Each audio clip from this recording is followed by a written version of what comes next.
Hello everyone, magandang gabi po sa bawat isa. Welcome po sa ating fourth and final lesson po ng Old Testament survey for our open class. So thank you once again for being here. This class is pre-recorded. Ito po ay recorded earlier this day so that I can also attend to our couples ministry that's happening right now as you are watching ito pong ating lesson na ito. So, Pastor Brian is facilitating this class. So, later on, pagka may mga questions po kayo after watching this video, just go ahead and ask questions kay Pastor Brian. I trust that he can answer the questions na meron po kayo. So, tonight we will talk about the prophets. So, we have covered the three parts or three sections ng Old Testament. So we talked about the Pentateuch, the historical books, the poetry and wisdom books, and today we will talk about the prophets. So the prophets are crucial for our understanding of the Old Testament.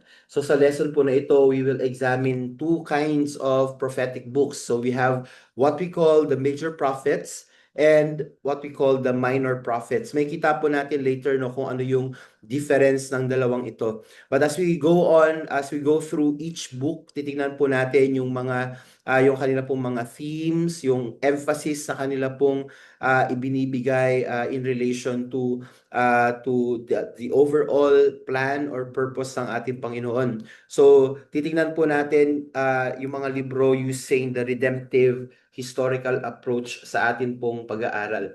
So, when we say major prophets, we are dealing with books that are um, ang volume niya po ay mas marami kumpara dun sa mga ibang naisulat.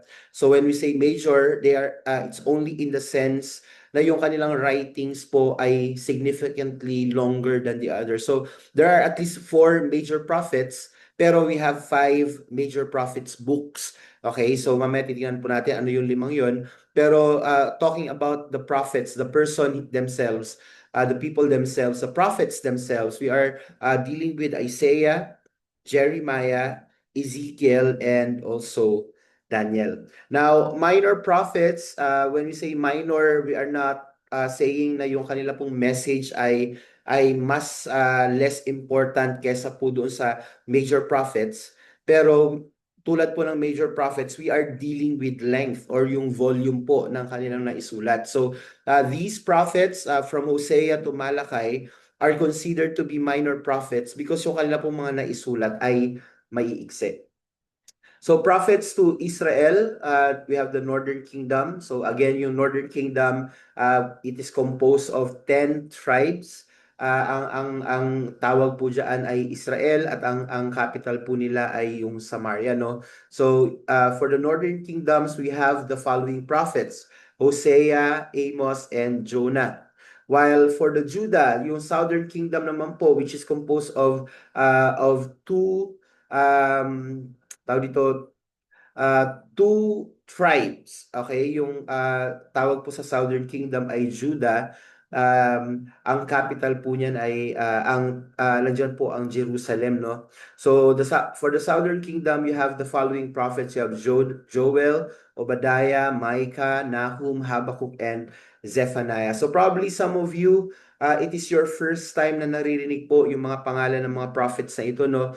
So, when you go through the books of the Old Testament sa section po ng prophets, you'll have more time reading about these following prophets or at least yung kanila pong naisulat.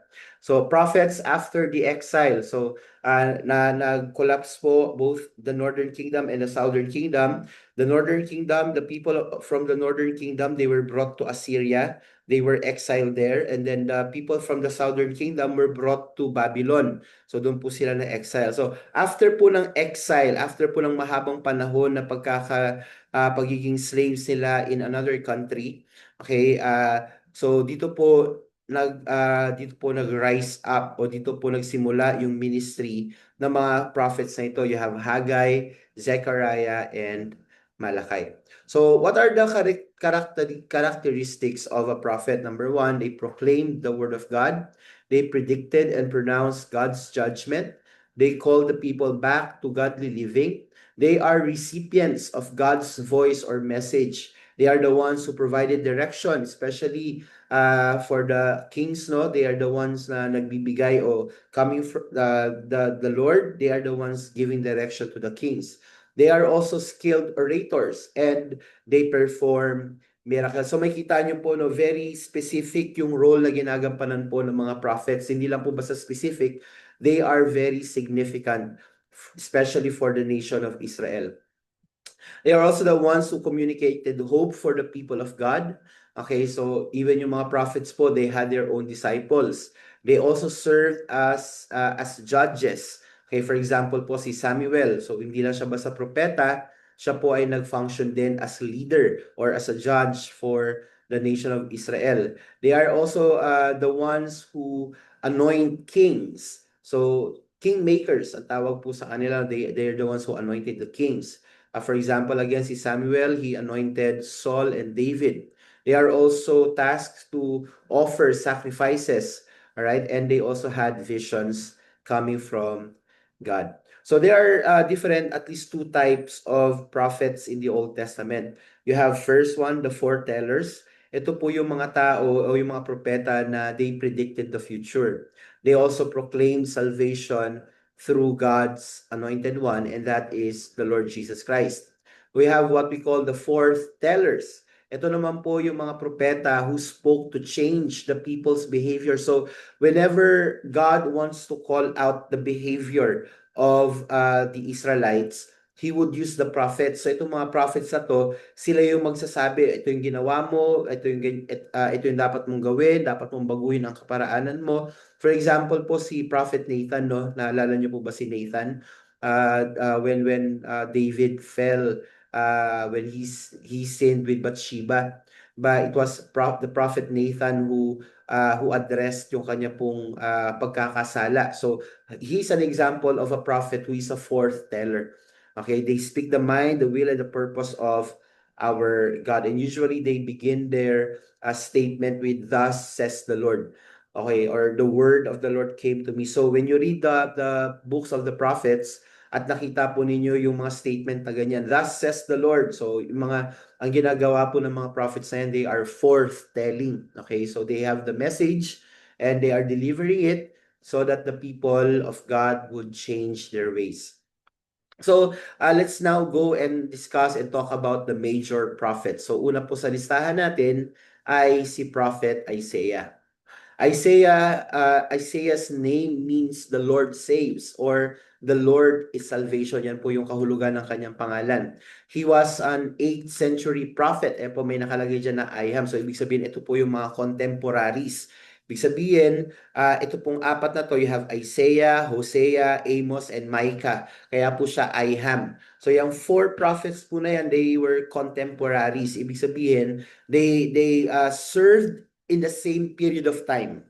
So magkakasabay po silang ginagamit ng Panginoon in that particular time, which is during the 8th century.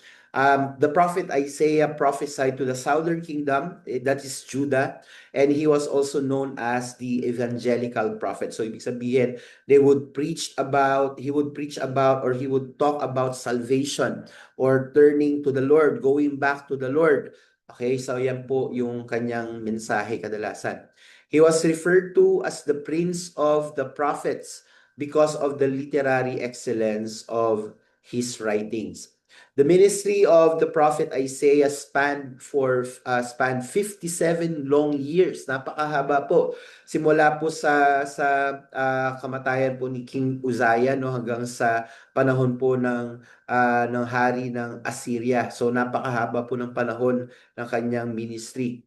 One thing that is unique about the book of Isaiah is that it is the most quoted prophet. He is the most quoted prophet, or the book is the most quoted book of prophecy in the New Testament. So makita nyo po, Jesus would quote him. Okay, the disciples or the apostles would quote him, Peter and Paul for that matter. So Isaiah is the most quoted prophet in the New Testament. One reason is that yung content po ng kanyang isinulat ay ibig sabihin marami po dito ay mga prophecies about the coming Messiah. So even during the time of the prophets, as they were speaking to comfort or to lead people to salvation, ang tinuturo po ng mga propetang ito ay hindi lang po basta yung hari na mangunguna sa kanila eventually or yung judge na mangunguna sa kanila. No, in most cases, especially in the book of Isaiah, he was pertaining to the coming King, the Messiah, and he is our Lord Jesus Christ. So, what are some of the major themes that we can find in the book of Isaiah? Number one, you have the incomparability of God. So, ibig sabihin, God is great. He is incomparable. Nothing is equal to God. So, yan po ang ibig sabihin niyan. So, you also have some writings about the Messiah, our Lord Jesus Christ. It also talks about trust, sin, humanity, and salvation. So napakalawak po ng sakop ng ministry or ng message po ni Isaiah. So some example of the messianic prophecies that we can find in the book of Isaiah are the following. So you have the prophecy about the virgin birth. Okay, so bago pa po mangyari yung kay Mary in the New Testament, it was already prophesied in the book of Isaiah. So you also have the kingly reign, again pertaining to our Lord Jesus Christ, the servant songs, all of which refer to our Lord Jesus Christ, and we have what we call the message about the messianic kingdom. That's for the prophet Isaiah. Now we move to the prophet Jeremiah, another popular prophet, okay, amongst the believers. So siguro si Isaiah yung isa doon. Another very popular prophet is the prophet Jeremiah. Jeremiah's name means the Lord exalts or establishes, or it could also mean the Lord throws. Yan po ang kahulugan ng kanya. You have to understand, no, karamihan po ng mga propeta, yung kanila pong pangalan ay may kinalaman sa kanila pong mensahe. So may kita nyo po kanina yung pangalan, yung kahulugan ng pangalan po ni Isaiah, the Lord saves. Meron po yung connection or relationship. Doon po sa klase ng ministry o sa klase ng mensahe, meron po si Isaiah. Kaya po ang kanyang tono ng mensahe ay kaligtasan. He was talking about the Messiah, so something like that. So ganun din po itong si Jeremiah. Alright, itong si Jeremiah po naman ay pre-exilic prophet. So ibig sabihin before the exile started, ayan po nagsimula po ang ministry niya. That's why when we talk about a part of the historical books and the wisdom and poetry books, nakita po natin na ilan po sa mga scholars, they would ascribe some of the authorship of the books to the prophet Jeremiah dahil po yung kanyang ministry began bago pa po ma-exile ang mga taga Jerusalem. So he prophesied also to the southern kingdom, to Judah, and he was also known as the weeping prophet. Bakit po siya tinawag na weeping prophet? Kasi po iyakin po si Jeremiah. Technically, so when you read the book of Jeremiah, you'll see many instances that Jeremiah would weep over his situation. He would weep over the situation of the nation of Israel. So something like that. That's why he was known to be the weeping prophet. Now, the ministry of the prophet Jeremiah focused on predicting the Babylonian captivity. So sinabi ko po kanina, ang Northern Kingdom became slaves, or they were captured by the Assyrians. So since Jeremiah prophesied to the Southern Kingdom, yun po, so makita natin na ang mensahe niya po ay about sa future captivity ng Southern Kingdom, that is Judah, which nangyari po through the Babylonian. So he saw Judah in glory and Judah in ruin. So nakita niya po both sides. Nakita niya po yung panahon, dahil po pre-exile prophet siya, nakita niya yung time in which Judah was really in glory. And after the exile, nakita niya rin po how, how Judah turned into ruins. Some sections, okay, ng prophet ng aklat ng Jeremiah are here. So you have the prophecies of Jeremiah from chapters 1 to 25. You have some historical material, some biographical material, some prophecies against the nations, and some historical appendix. Messianic prophecies, so it also contains some prophecies about the coming Messiah. You have number one, the coming king. All right, he was mentioned, or he was referred to by Jeremiah as the coming king, and he also talked about the new covenant, which is the covenant of grace.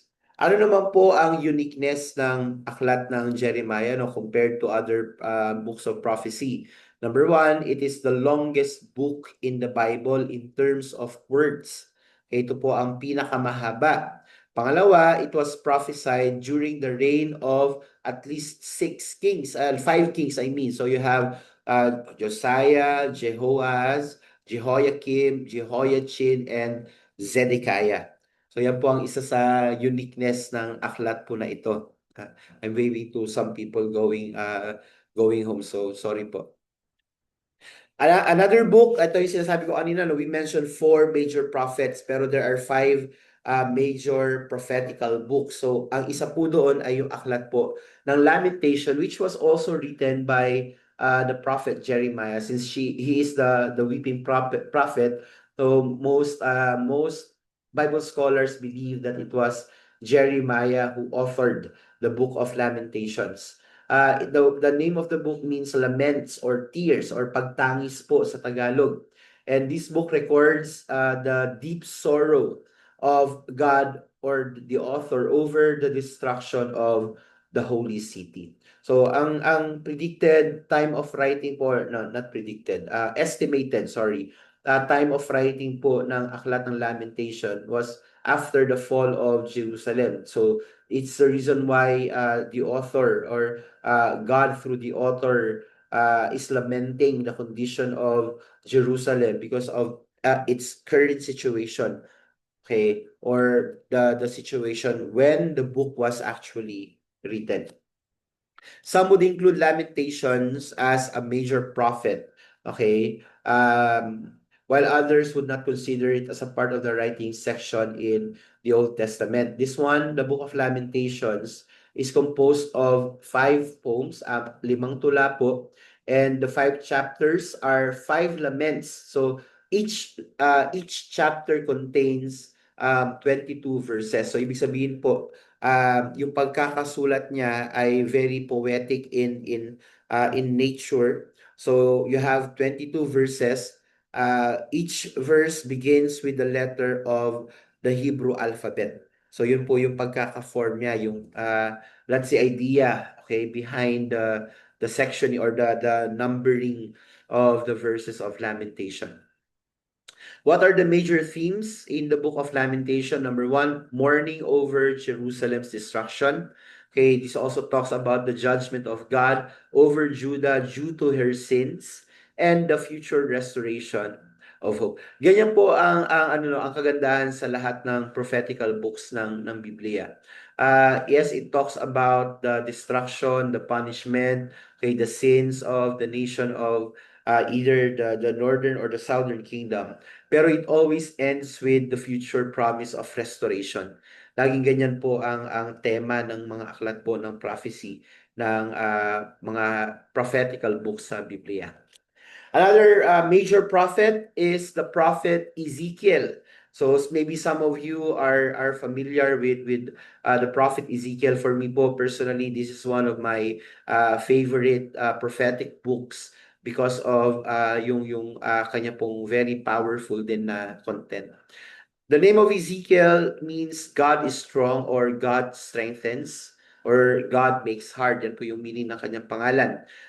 Ezekiel is an exilic prophet. He follows the ministry of Jeremiah. So ibig sabihin, when we say exilic, he prophesied while Judah or the southern kingdom was in exile. So ito po current. So kanina sabi natin pre-exilic si Jeremiah, ito po si Ezekiel while they were in exile. So he also prophesied to the southern kingdom, which is Judah. Ezekiel was exiled during the second deportation. So, ibig sabihin po ng deportation, no, ito yung pagbiyahe o pag-transfer ng mga taga-Juda from Jerusalem to Babylon. So, yan po yung deportation. So, Ezekiel, siya po ay nasama dun sa tinatawag na second deportation. So, he's called the strangest of the prophets. Bakit po? Because of the imagery, yung mga ginamit po na imagery and symbolism sa aklat, no? If you read the book of Ezekiel, may kita po natin na medyo may mawibirduhan po tayo talaga.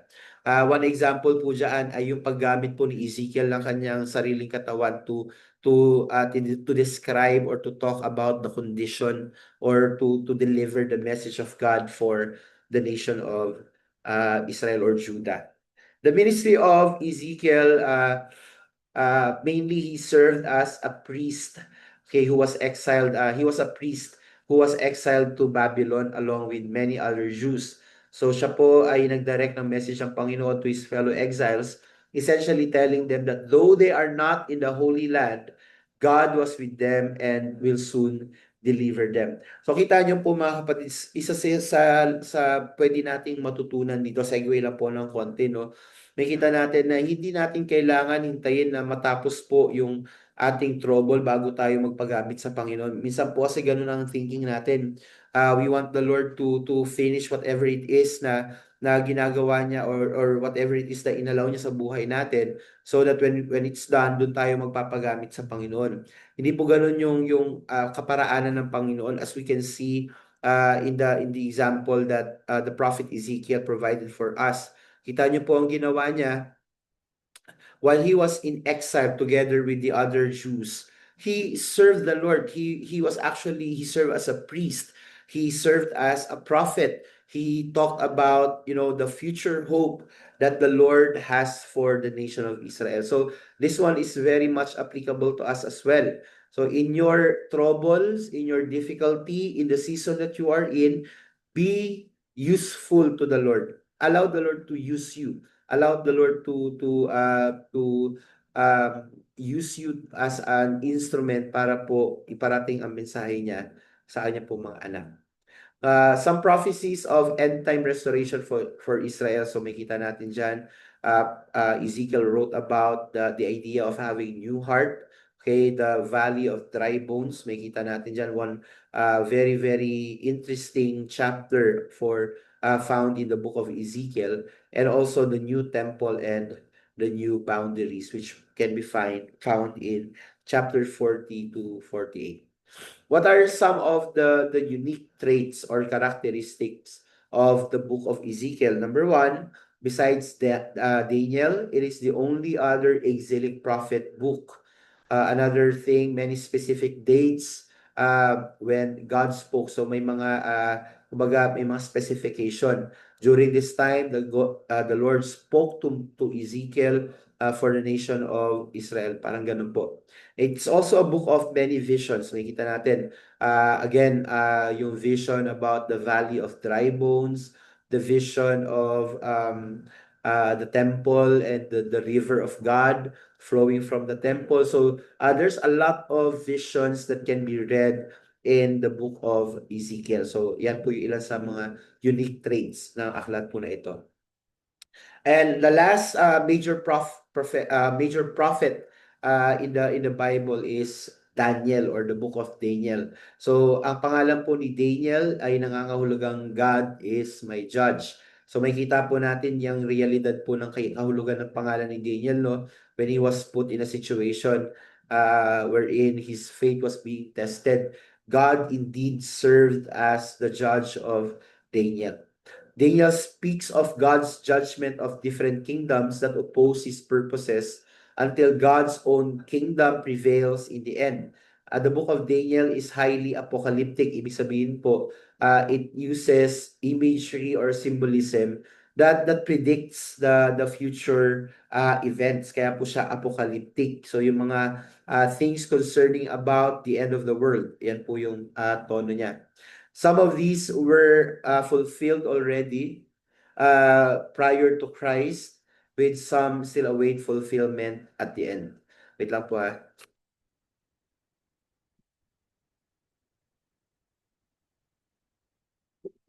Brian, may tao.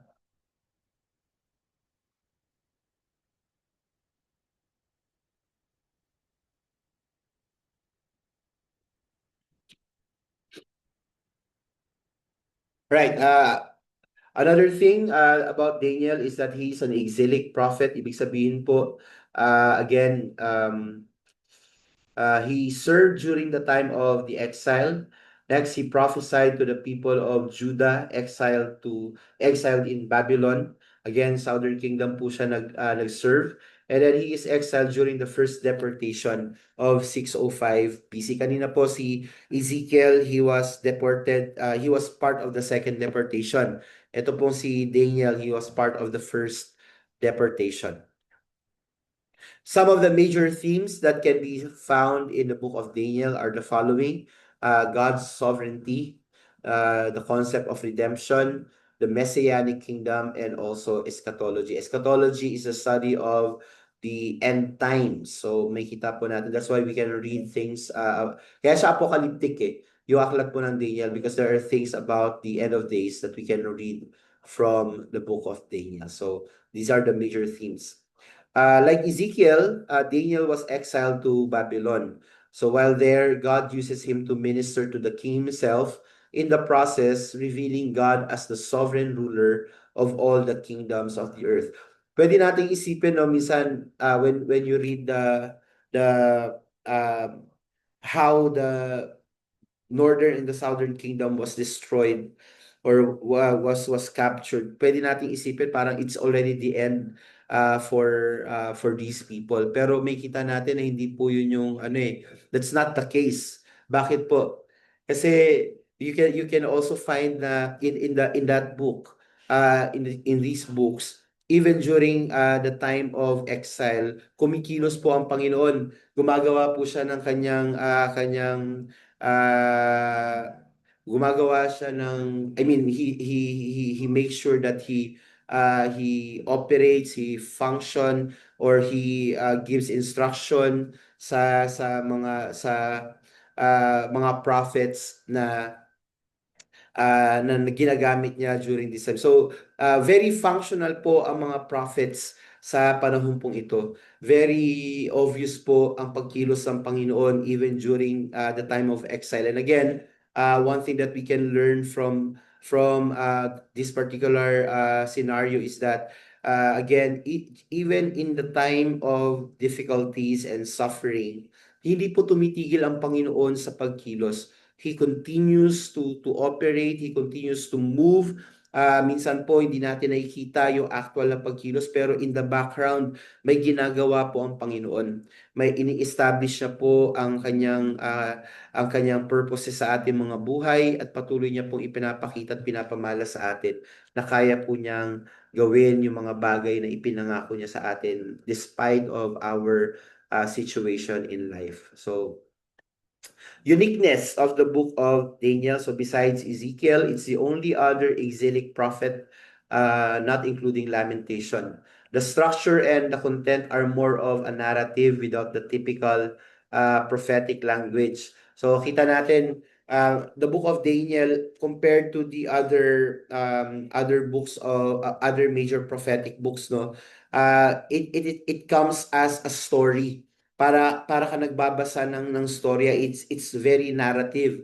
Meron lang sa bandang dulo may mga ilang mga similarities sa ibang pagkakasulat ng prophetic books. Pero nakita po natin the book of Daniel is composed of different stories that happened during the time of exile. So you have Daniel in the lion's den, you have the story of Shadrach, Meshach, and Abednego. You have that writing in the wall. So very interesting, no? Ganun yung ang pagkakapackage po ng Book of Daniel was it was written as a narrative, as a story. So mas madali pong basahin itong aklat na ito compared to the other books, other major prophetic books. Okay, for that matter. The latter half of the book is highly apocalyptic. Now we proceed to the minor prophets. So again, there are five major prophetic books. You have Isaiah, Jeremiah, Lamentations, Ezekiel, and Daniel. Four major prophets, 5 major prophetic books. Okay, now we move to the minor prophets. Again, they are called minor prophets not because of anything else, but because of the content ng kanila pong naisulat, yung volume po na naisulat nila. That's why they were called the minor prophets. So here are the list of the minor prophets in the Bible. So you have Hosea, Joel, Amos, Obadiah, Jonah, Micah, Nahum, Habakkuk, Zephaniah, Haggai, Zechariah, and si Malachi. Paborito po ng mga nag-exhort ng tithes and offering, si Malachi. So I'm sending you the material, no. It's gonna be in PDF form. So tingnan nyo na lang po ito, pero ito po yung overview natin. So you have the pre-exilic prophets. Andiyan po si Jonah, Amos, and Hosea. All right. So prophets of Judah naman po. You have Obadiah, Joel, Micah, Nahum, Habakkuk, and Zephaniah.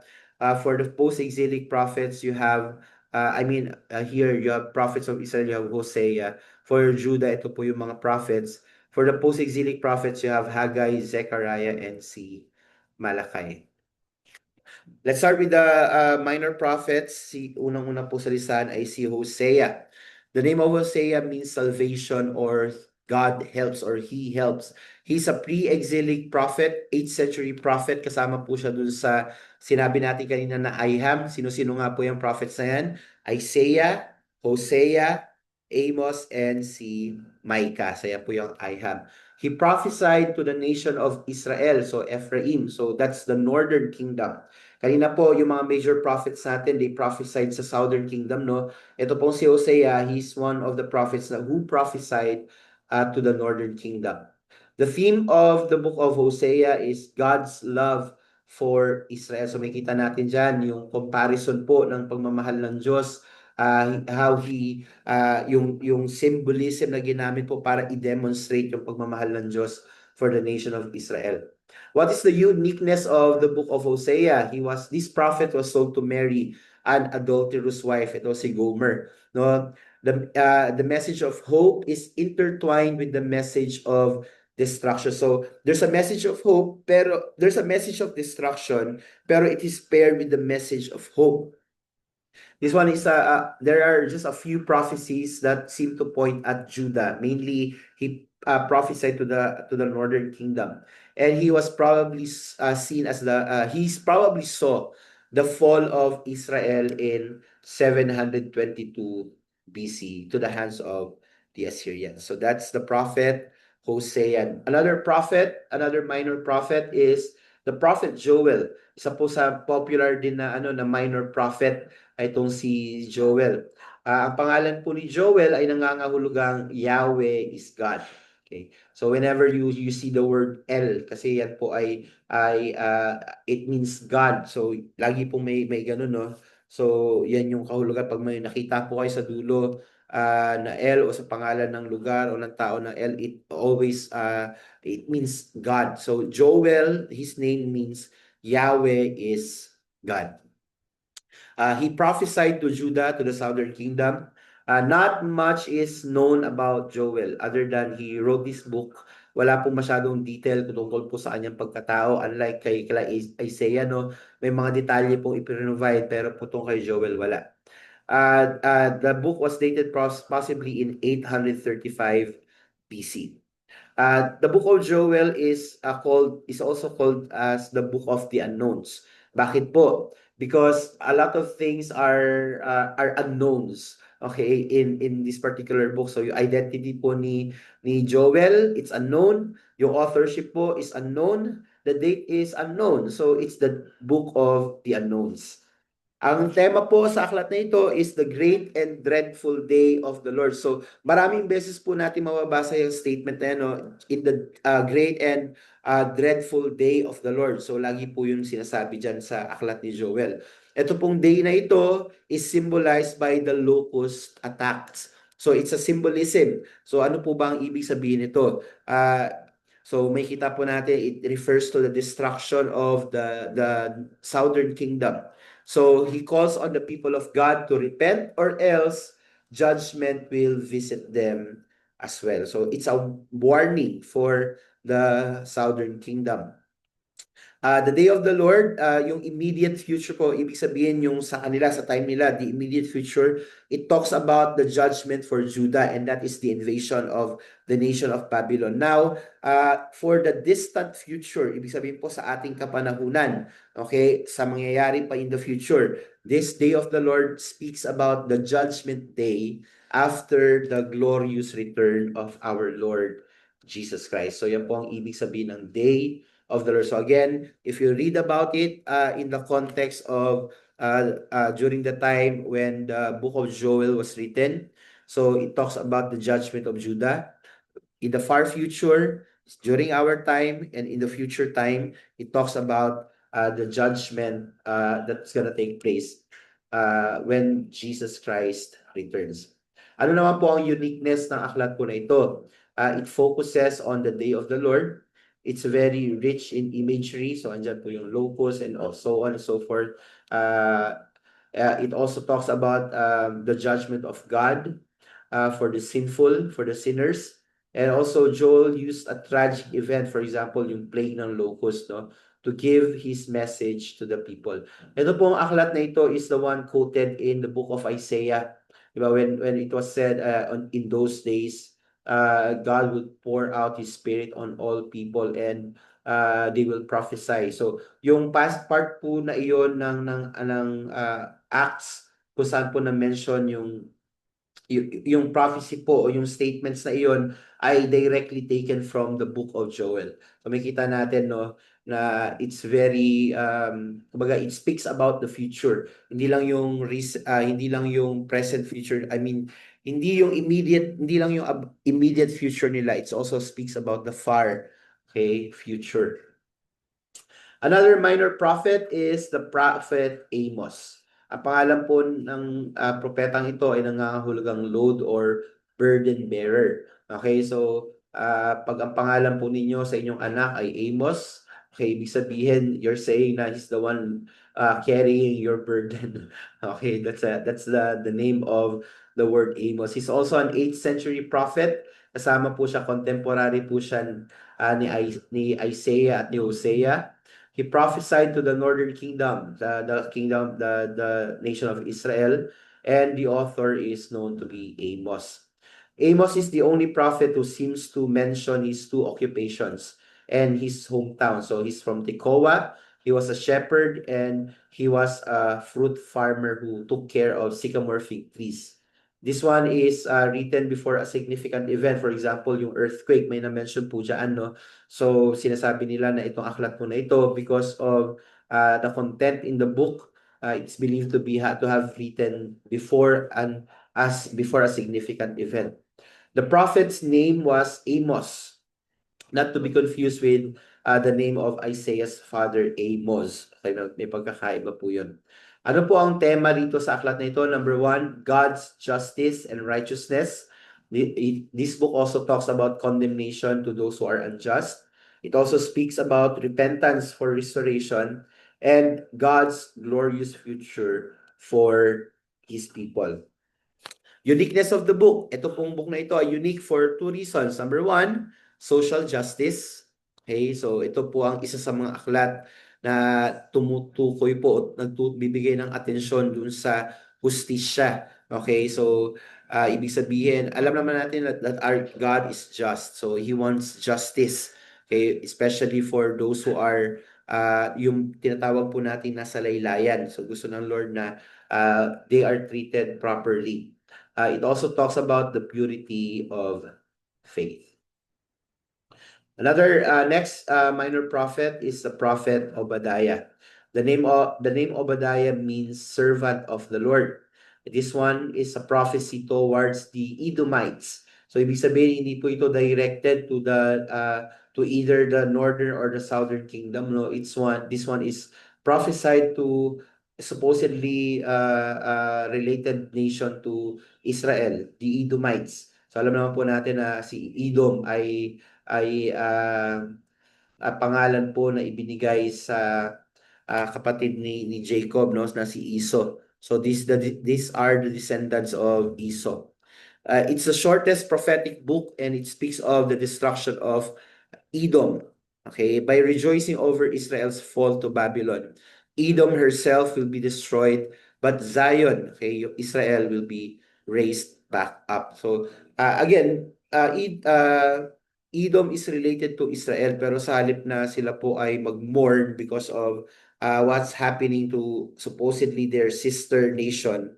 Okay, they rejoiced over the destruction of Jerusalem. That's why, because of that, they were also punished by God. The authorship is attributed to Obadiah. Yung prophecy po ay estimated to have been given 30 to 40 years after the fall of Jerusalem. So this book is considered to be a post-exilic prophetical book. It's the shortest book in the Old Testament, and the primary focus is the Edomites. The main message of Obadiah, Edom was upset at Israel, so he went back to the blessing that was stolen in Genesis 27. So malalim po yung pinanggagalingan, no? You know the story, Jacob stole the blessings of Edom. So kaya po galit ang mga Edomites sa Israelites. Edom participated in Babylon's invasion of Judah. So tinulungan pa nila yung kalaban po ng Judah. Edom became proud of herself, and Edom would be destroyed by God. What are the lessons we can learn from the book of Obadiah? Number one, Obadiah helps us identify our enemies. Okay, this also, the prophecy is also a prediction of deliverance on Mount Zion. Also, the final theme of Obadiah is that judgment and punishment are God's prerogative. So tayo po, hindi nating trabahong maghusga. Hindi po natin trabaho na magpataw ng punishment sa mga tao. Why? Because it is God who does that. Okay, God, sabi nga, revenge is mine, says the Lord. So ipagkatiwala po natin yan sa Panginoon, hindi po natin trabaho yan. Kay Lord po yan. So who are we to judge? Kasi tayo nga, we deserve to be judged. So we are not supposed to judge others. Another minor prophet, this one is one of the most favorites. Ito po ay si Jonah. Ang pangalan po ang meaning po ng pangalan ni Jonah ay dove. Alright? He's also possibly a pre-exilic prophet. Yung content po is during the time of Jeroboam II, possibly a post-exilic writing. So, he's a pre-exilic prophet, but the book is post-exilic. Alright? So, ibig sabihin po, nasulat yung aklat, okay, after na, post na. So, ibig sabihin, nangyari na yung mga nangyari, and then eventually it was something was written about whatever happened in the book of Jonah. Ano po ang unique about this book? Number one, it's a historical narrative. So tulad po ni Daniel, no, it's a narrative. This one, it's a historical narrative. It talks about a history of particular place, specifically Nineveh. The message is for the Assyrians. Okay, so ang Nineveh po ay sakop, or it is included sa nasasakupan po ng mga Assyrians. Jonah is a disobedient prophet. He was called to go to Nineveh. Instead, he went to Tarshish. So, patigas po ang ulo, no? Nothing known about him except that he was the son of Amittai. Ito po si Jonah. What are the themes found in the book of Jonah? Number one, God's sovereign control over events on the earth. Also, God's determination to get his message to the nations. So gagawa po ng way si Lord para po maipadala ang mensahe niya. And the need for repentance from sin in general, and the full assurance that God will relent when people repent. So when we repent, God relents. What are the lessons from Jonah? He lived in fear of others, not of God. He tried to run away from his problems. It shows a direction that was not in God's plan. He didn't listen to the word of God. He tried to hide himself from God, and he only cared about himself. So, wag po natin gayahin si Jonah, okay? Na tayo po ay matigas ang ulo. Baka tayo po ay lamunin din ng malaking isda. So, tayo po ay maging obedient sa ating Panginoon. Jonah was told to pray, and he prayed that because he wanted to. He chose to remain silent, although he knew the truth, and he wanted others to be blamed for his mistakes. Also, he endangered the lives of others. So that's the prophet Jonah. Another prophet, 8th century prophet, is the prophet Micah. His name means who is like the Lord. Yan po ibig sabihin ng kanyang pangalan. He's an 8th century prophet. Kasabayan po nila Isaiah. He prophesied both to the northern and the southern kingdom. The main message of the book of Micah is Israel and Judah will suffer for their idolatry and injustice. Ito po yung mga kasalanan nila for which they were punished. So some major problems in the book of Micah. Number one, leaders have become corrupt. Okay, also, yung mga prophets po, there are some deceitful prophets na naglabasan sa panahon pong ito. So ito po yung major problems sa aklat po ng Micah. Next, the prophet Nahum, the book of Nahum, kanya pong pangalan ay nangangahulugang comfort or consolation. Prophecy, he prophesied towards the Assyrians, which is the capital, which capital was Nineveh. So very familiar po ba sa book of Daniel, no? Book of Jonah. So Jonah prophesied to the nation of Nineveh. So ganun din po si Nahum. Authorship was attributed to Nahum. The date of prophecy estimatedly happened in between 663 and 612 BC. The book of Nahum is seen to be the second Jonah. Parang ganun po yung parehong tema kasi medyo related. General background, the message was probably given several years before 612 BC. Why? Because in 722 BC, Israel was destroyed by Assyria, and in 612 BC, Assyria was destroyed. The main message of the book of Nahum is judgment and downfall on Nineveh for her oppression, cruelty, idolatry, and wickedness. So similar po sa sa aklat no yung kung di ako nagkakamali, Obadiah. It was used to it's a book of prophecy pertaining to another nation. Hindi po directed sa nation ng Israel. Ganon din po ang Nahum. This is a prophecy for an Assyrian nation. Key verse is in Nahum 1:7-8. So the Lord is good, a refuge in times of trouble.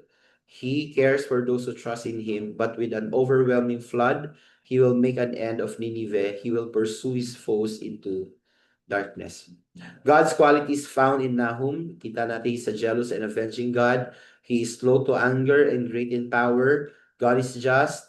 He rebukes the sea and it dries up, meaning he is in control of everything.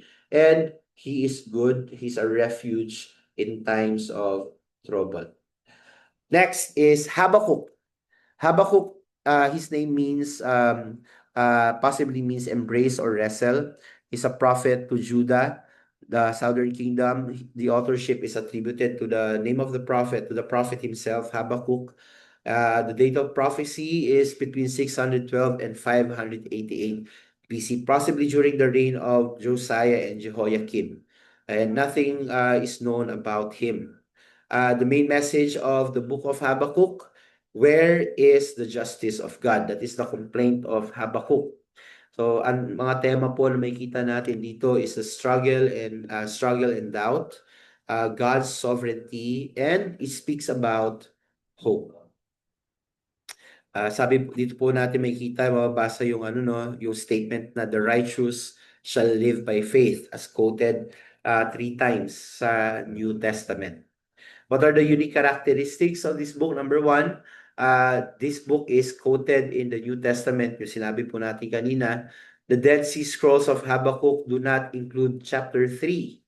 Okay? And the absence of chapter 3 have led many scholars to believe that only chapters 1 and 2 are authentic. So meron pong konting discussion na nangyayari sa amongst the scholars dahil yung Dead Sea Scroll na nakita po nila nung nakita po nila yung pagkakasulat ng Habakuk, wala pong chapter 3. Kaya yun yung argument ng iba, baka hindi naman talaga authentic yung chapter 3. So for them, only chapters 1 and 2 are authentic.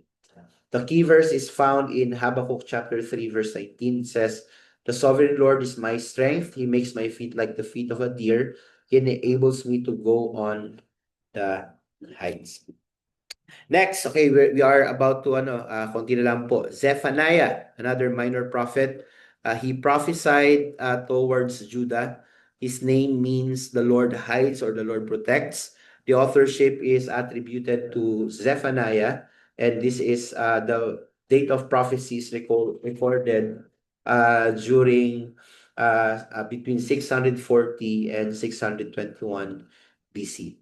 The main message of Zephaniah is wake up, people of Judah, stop being so complacent and return to God. So here are the major themes. Tingnan niyo po, no? So, iba-iba. The day of the Lord is near. The great day of the Lord is near. That day will be a day on the day of the Lord's wrath, the day of the Lord's wrath, on the day of the Lord's anger. So, lagi pong pertaining about the day of the Lord. Yan po ang content ng aklat ni Zephaniah. Next is Haggai. Haggai means festival. He's known to be the author of this book, and he prophesied towards the Jewish people. Ito na po yung remnant. When we say remnant, these are the people na nag-survive during the exile. Ito po yung nation na naiwan, kaya po sila remnant. Ito na yung mga grupo ng tao na nakaapak po, nakabalik sa Jerusalem, nakabalik po sa Judah. So that's why they were called remnant. The book is post-exilic because the remnant was permitted to return to Jerusalem by Cyrus. The theme of the book is the glory of God's house. Upon their return from exile, the Jews began rebuilding their homes. They also start work on the temple, but due to opposition, they stopped and it remained in ruins for the next 14 years. Haggai prophesies judgment on them if they fail to rebuild the temple. Kung sabi diyan, consider your ways is his constant admonition. General background of Haggai. So besides Obadiah, Haggai is the next shortest book of the Old Testament. So you have the name Zerubbabel was mentioned, no? He was the governor of Judah. So meron po mga repetition na ginamit, yung mga statement po na paulit-ulit na ginagamit. So give careful thought, I am with you, I will shake the heavens and the earth. The main message of this book is it is through that book that God tells the people to rebuild the first temple. And it speaks about priorities. So yung mga may problema po sa priorities, no, basahin niyo po itong aklat na ito. It will surely help you.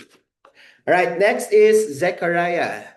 The name of the prophet Zechariah means the Lord remembers. Napakagandang pong pangalan.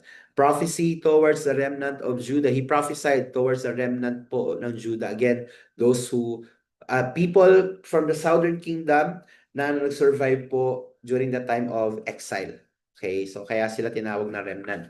Authorship was attributed to Zechariah and the date of prophecy was recorded between 520 to 475 BC.